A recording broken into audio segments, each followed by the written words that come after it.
Баршаңызға сәлем. 1001 кеңес арнасында құлақтың нүктелері туралы пайдалы және қызықты ақпаратпен бөлісетін боламын.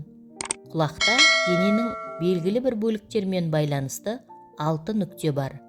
Оларды киім қысқышпен қысып көріңіз. Бірден қуат пен денсаулықтың көтерілуін сезінесіз. Бірінші нүкте құлақтың үстіңгі жағы. Құлақтың үстіңгі жағы артқы және иықпен тікелей байланысты. Күн сайын 1 минут осы нүктеге қысым жасау арқылы сіз бұл аймақтардағы кернеуді босата аласыз. Бұл әсіресе отырықшы өмір салтын ұстанатын адамдарға қатысты. Екінші нүкте құлақтың жоғарғы бүгілуі деп аталады. Құлақтың бұл нүктесі әрқайсысының ішкі мүшелерімен тікелей байланысады. Сондықтан, егер сіз ішкі ыңғайсыздықты, түсініксіз шаршауды және денсаулығыңыздың нашарлауын сезсеңіз, бұл жерге киім қыстырғышын бекітіңіз. 20 минуттан кейін өзіңізді жақсы сезінесіз. Үшінші нүкте үстіңгі ортаңғы бөлігі деп аталады. Құлақтың бұл бөлігі буындармен байланысқан.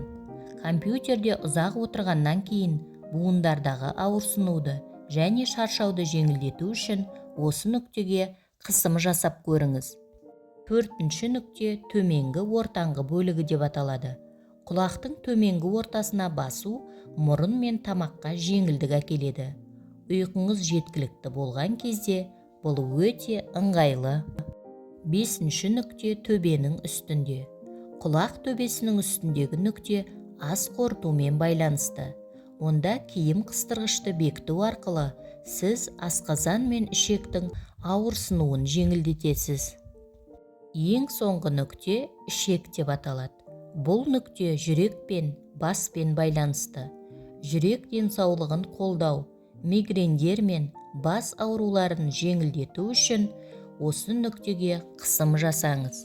Қорытындылап айтқанда, құлағыңыздың әр нүктесін киім қыстырғышпен 5 секунд қысу арқылы ғана денсаулығыңызды әжептәуір түзей аласыз. Бүгінгі пайдалы ақпаратым кәдеңізге жарасын.